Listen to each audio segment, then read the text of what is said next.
Hey girl, hey! Welcome back to the channel. It's Kai, your favorite nail tech with the good vibes and the wild stories.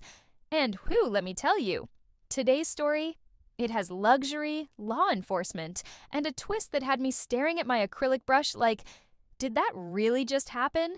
So sit back, sip your iced matcha, and let me take you to one very dramatic Monday in the chai. This is Booked and Polished, the day the feds came for Chanel. It was Monday, April 7th, 2025, and I was up early, like 6:45 a.m., still half asleep, slippers on, brushing my teeth while checking texts. I had 4 clients that day, starting with my VIP girl, Chanel Monet.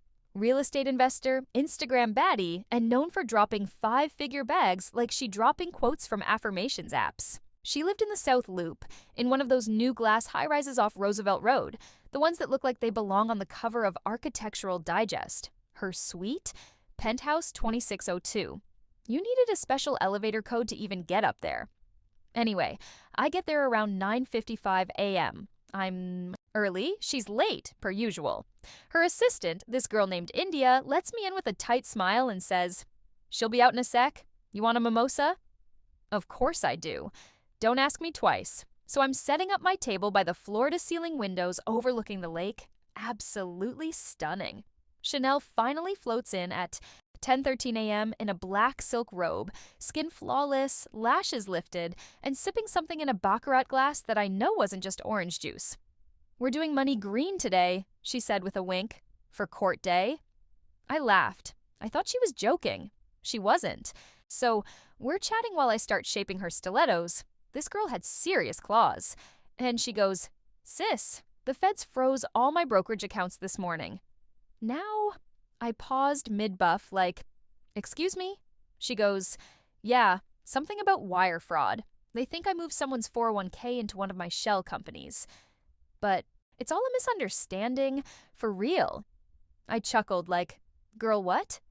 She just sipped her drink and said, "The gag is, they're not even coming for me. They're coming for my husband." Now, I didn't even know she had a husband.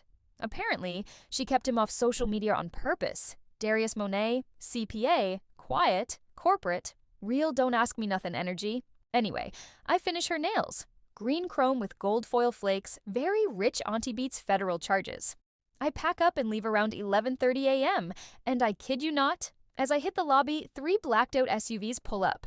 Men in suits, badges out, the whole FBI fantasy. I freeze by the coffee bar like a character in a Netflix doc. They head up to Penthouse 2602. Now I'm shook. I speed walk to my car like I'm not in this. I'm back home by 12:12 p.m., texting my group chat like, "Y'all, I think I just did nails for someone about to go to jail." But here's the twist, babes. That night, I turn on the news to see Darius Monet's mugshot on TV. But get this, he wasn't the one moving the money. Chanel was. She used his firm's client list to funnel funds through ghost companies in his name. Even worse, she turned him in, pretending to be the victim so she could walk away clean with her name scrubbed. Girl, my jaw hit the floor. So while Darius is booked and sitting in federal holding downtown Chanel, she posted a selfie from a yacht in St. Bart's 2 days later with the caption, "New nails, new beginnings, near cleared."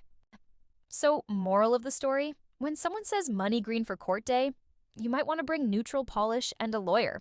So, I'm thinking the story's done, right? Wrong. 2 weeks later, I get a random text from an unknown number. No hey, no name, just a message that said, "Do you travel to international waters?" Now, babes, I don't know if this was a joke or a trap, but what I do know is I clicked the number and it was saved under the name Lux in my payment app. Chanel. Sis had the nerve to try and book me while she's literally a fugitive in designer heels. At this point, I'm freaking out. I called my cousin, who's a paralegal, and told her everything. She was like, "Girl, if the feds ever question you, just say you did nails and mind your business."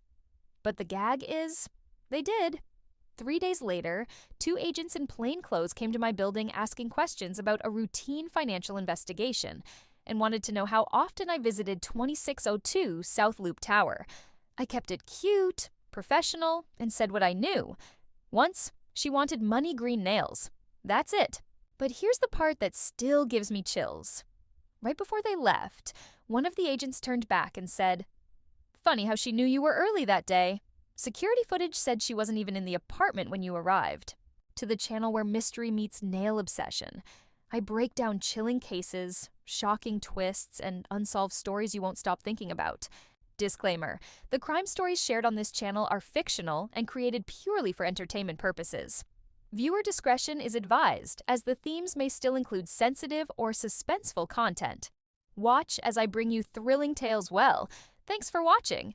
If you're new here, don't forget to hit that like button, subscribe, and tap the bell so you never miss an upload.